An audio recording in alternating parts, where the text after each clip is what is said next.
I've noticed that there are a lot of team conversations around at the moment about waiting for things to end so that they can go back to normal.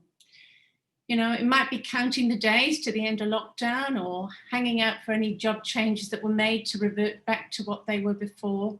It's this whole conversation around it will be better when this is over. Of course, what we are finding out is that there is no going back to where we were, and we can't accurately predict what's next, other than it certainly will be different. People who face terminal illness understand this concept of liminal time, that time that's sort of a transition time between what was and what's next. It's sort of that time when we're waiting and we're not knowing. I recall when my close friend Phil was diagnosed with motor neuron disease, he initially became really consumed with trying to find a cure and traveling to all the places he'd always wanted to go.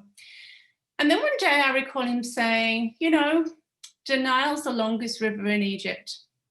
He realized he needed to accept the reality, and he realized what he really wanted to do was not travel, but to spend time with friends and family, as that was actually what made him truly happy.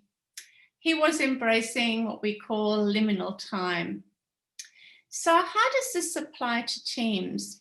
Well, one way in which you can think about that is to think about letting go of knowing and sitting in what you know makes you happy right now.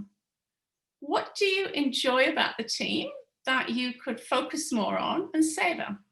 Maybe it's the interactions, maybe it's the energy people bring, maybe it's the creativity that you inspire together, or maybe it's simply the shared banter and the fun that you actually have. So if we're working in liminal time, we're noticing and acknowledging and making space for what makes us smile, rather than feeling like we need to wait until this is all over and back to normal.